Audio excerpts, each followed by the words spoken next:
What's going on, everybody? This is Clydean Fair. Let's talk about Wartales reworked / updated profession video edition. So obviously I've had a previously made professions video that went over all the professions and the stats, but things have been tweaked and changed since 1.0, and I finally got around to being able to remake this video, so here it is. Let's go ahead and dig on into it. First things first, I'm going to explain what each profession does, how you unlock it, and the stats that you get upon leveling up the profession. A little bit of background information: you can easily swap between professions and have one unit have every single profession in the game. Leveling up these professions are going to be a little bit difficult simply because you're going to want to have your gathering professions leveled up all at once, and then you're going to stockpile up resources and swap over to a crafting profession and just max out those levels real quick and then swap off. And when I say swapping, basically if you are a novice at something and you rotate off, well, you'll always be a novice. However, if you're experienced at Thief, for example, and you rotate off of Thief to be a novice cook, you can always swap back off of cook and go back to Thief, and you will retain your experience status. This will work for journeyman, master, apprentice, any of these levels. Once you unlock that title, you will always have that title that you can go back to. However, if you're halfway through a specific level, so for example, if I'm halfway through Thief here on the experience level and I rotate off of Thief and then come back to it, I will lose all of the experience that I had gained towards the next level, and I will be back at 0 experience on this level of profession. Without further ado, let's go ahead and dig on into it. First up, we're going to cover Woodcutter. Now, Woodcutter is obviously a profession that lets you chop wood. As you level it up, you gain more strength and critical hit chance, as well as being able to get more resources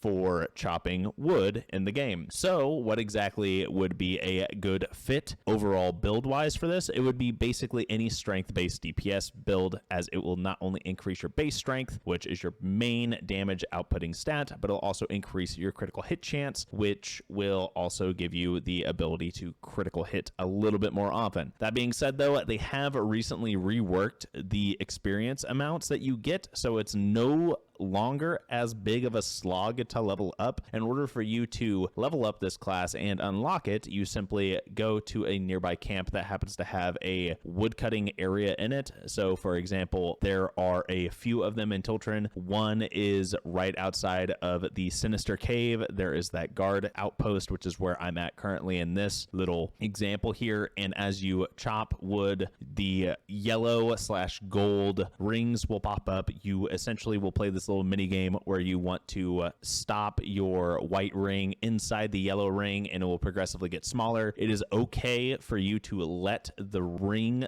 go through multiple times. You don't have to get it on the first try. So if you're not exactly ready for the timing of it, go ahead and let it loop through and then complete it. The more times you're able to click on the gold ring with the white ring inside, then you will get more experience as well as more resources. Moving on from Woodcutter, we're going to get into Bard. So Bard, there's a couple of different ways to unlock it. The first time you would get the Bard is actually by doing the Tomb of the Ancients in Tiltron. You can get the recipe for the loot by simply traveling to Marheim, which is in the Vertruse province, and buying the loot recipe from the Marheim Inn. And the loot recipe will not be too expensive, and it will actually allow you to utilize the Bard in multiple inns to generate a little bit extra income as well as influence. And this essentially brings up a mini game that is pretty close to a Guitar Hero. Now, as Bard levels up, you increase your constitution as well as your willpower. So this is going to be really well suited for a tank or any unit that you don't necessarily want to have to pump too many levels into willpower or constitution. It does give you a nice bonus whenever you have someone working as a Bard in the middle of your camp, and it will essentially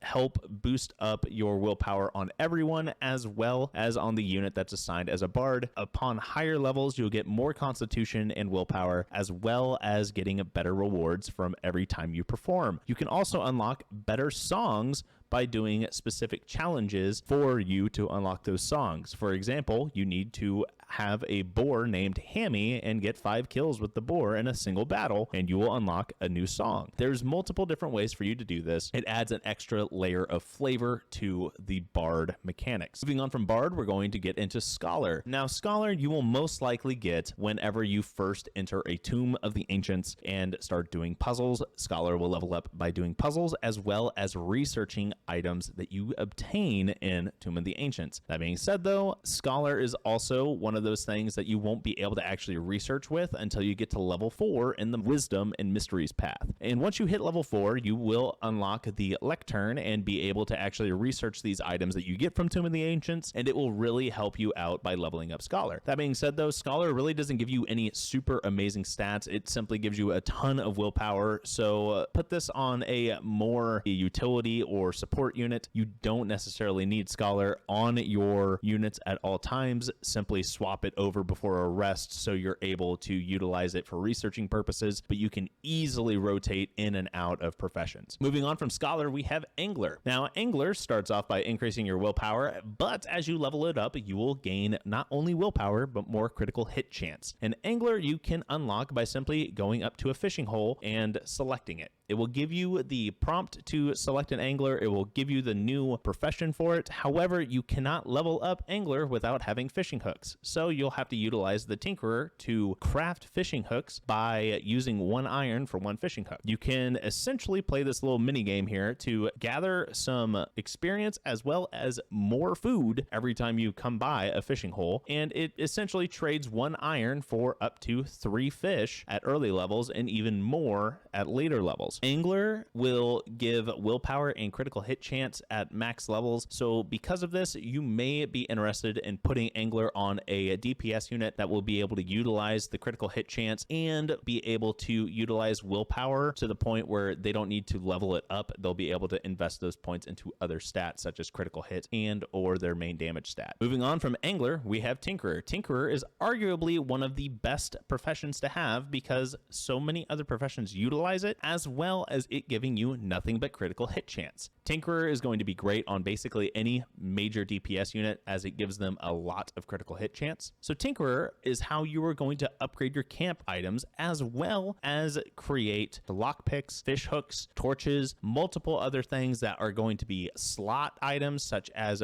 belts and backpack items. It is a very, very useful profession, and I highly recommend always having at least 1 Tinkerer, especially on rests, that can be assigned to the Tinkerer bench so they are able to generate raw materials for you, which will help you repair your armor in a pinch. Not to mention, Tinkerers can also dismantle items. There are no mini games for Tinkerer, so there isn't really anything to go through there. It's just a simple crafting interface. The best way to level up Tinkerer is honestly to upgrade your camp items. A lot of people may advocate for creating lockpicks or fishing hooks, but honestly, it's not really that big of a return on investment. And it's much, much better for you to simply create camp items and level those up. And by increasing the level of your camp items, you will be gaining a lot of Tinkerer experience. Moving on from Tinkerer, we have Cook. Cook you will unlock once you craft a cooking pot from the Tinkerer. And Cook will only give you Constitution. However, it gives you the ability to craft and cook better meals,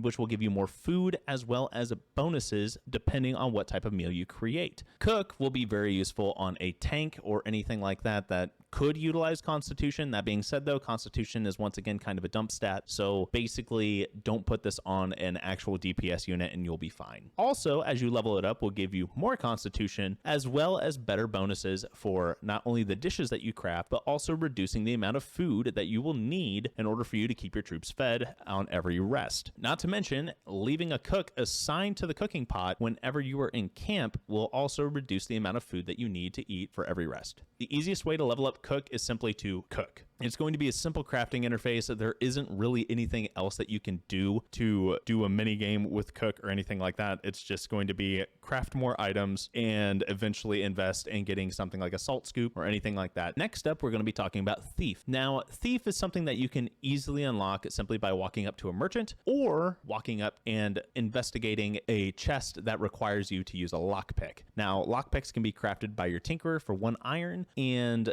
anytime you unlock a chest, there is going to be a lockpicking minigame, and it is very imperative for you to listen or pay attention to how the lockpick wiggles. If it wiggles, it means that there is resistance and you will not be able to pick it. You will break your lockpick if you try to force it. However, if there's no resistance, you'll be able to pick that peg of the lock, and there are up to 3 pegs on these locks. However, if you wanted to do it through the listening route, you can tell because there is a very distinct sound that occurs right before a lockpick begins to wiggle. So if you simply go around the lock until you do not hear that distinct noise, you'll be able to pick the lock very quickly and without breaking any lockpicks. On top of that, thieves are able to steal from basically any place. And the easiest way for you to level up a thief is to go to a Brotherhood outpost and steal all of the books there. Since the books are worth so much money, you get a lot of experience for a thief, and you can simply steal 4 or 5 books and level up your thief to experienced. However, they have reworked stealing, so now whenever you use a book or an item and dispose of the items that were stolen, you will have to pay those back. An easy way to get around this is to simply either wait out the guards, or you would have to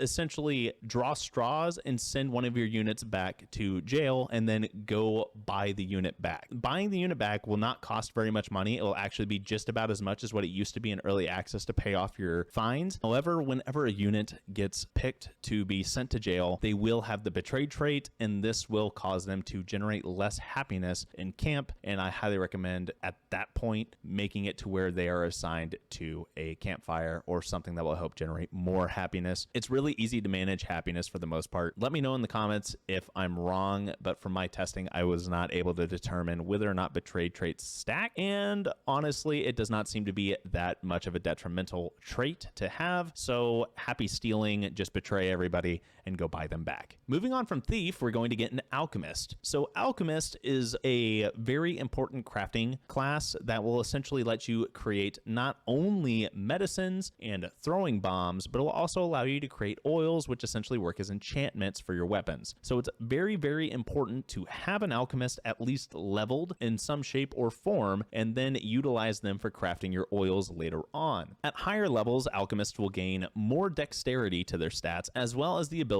to have leftovers from every time they craft that can then be used to create better items later on in the game. Alchemists are very useful for being able to create rhyme steel as well as aetherite, as this is the only way you are able to generate these types of ores that will be utilized by the blacksmith. Since alchemists give nothing but dexterity, they will be very useful on archers or rangers of some way, shape, or form. You can always increase your critical chance through level ups, and this will still give you a nice base damage increase. However, this can also be utilized very well on a non-DPS unit, such as a strategist or a archer that doesn't necessarily have to deal a lot of damage. That being said, though, that's basically all that there is to the alchemist. There is no minigame for this. All you have to do to unlock this profession is simply walk up to an apothecary and click on the table. It will unlock the alchemist profession, and it's a simple crafting UI. You will not have any minigames that you have to deal with that are skill-based, and you'll be able to simply pump up your levels in alchemy by crafting. Moving on from alchemist, we'll be getting into blacksmith. Blacksmith is kind of the bread and butter for crafting in Wartales. This is going to help you utilize not only new weapons, but new armor as well as armor layers later on in the game, and crafted armor is arguably the best armor that you can get in the game. In order for you to fully utilize blacksmith, I highly recommend leveling up the power and glory tree and grabbing champion craftsmen, which essentially give you the ability to have an additional armor layer on your forged armor, which will help overall increase the stats of your crafted items. Not to mention, you'll be able to pick up trade of forged goods, which will increase the sale price of weapons and armor that you craft as a blacksmith. Blacksmiths can be the main source of income for a party depending on how much iron and wood and other materials that you're able to acquire throughout the game, and you will be able to simply craft better gear and keep your units equipped with at least base level entry gear for each new region. In order for you to unlock the blacksmith, simply go to the nearest town upon spawning in, selecting the forge icon, and then clicking on the anvil. It will unlock the blacksmithing profession, and once you level up to novice, you'll be able to unlock new blacksmithing recipes in the compendium. Once you unlock new recipes, you will be able to craft bigger and better items, which will give you better stats as well as more armor and guard, which will help out in the long run. Blacksmiths do have a mini game whenever you are crafting. Most items, offhand items, such as throwing axes and throwing daggers, do not require the mini game. However, making a shield, a weapon, or a main set of armor will require the mini game. In this mini game, there will be 4 pieces of metal on the anvil that will heat up in a random order, and you are essentially meant to click on the piece that is heating up at the moment that there is a golden ring around it. Do not worry if you miss the golden ring. You do not have to click on the piece of metal. It will loop around indefinitely, and you will be able to try again later. So it's best for you to actually be patient and wait for the blacksmith to loop around versus you rushing and just clicking like I do because I am impatient. Blacksmith, since it gives nothing but strength, I highly recommend putting that on a brute and not necessarily a swordsman, spearman, or warrior, simply because there are items that will give you guaranteed critical hit chance on the brute, as well as some skills that will help out quite a bit later on. Spoilers off to the side, you'll be able to check those out in my brute videos. Dumping all the points into strength will help out quite a bit with increasing your damage output as well. Moving on from blacksmith, we'll be getting into our last profession, which is called miner. And miner is going to be your main source of generating iron, as well as gray clusters and aetheryte. Now, these raw materials will be generated every time you go into an iron mine and play the mining minigame. So the minigame is essentially going to be very, very similar to the woodcutting minigame. There will be a goldish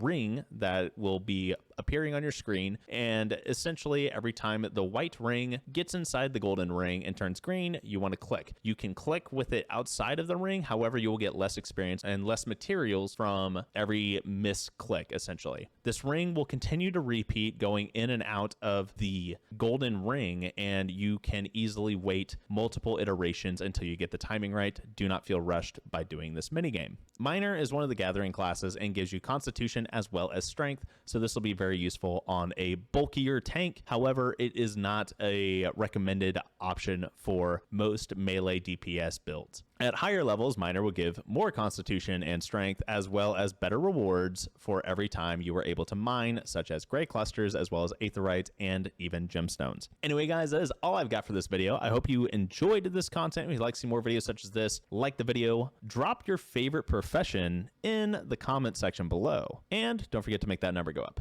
Until next time, have a good one.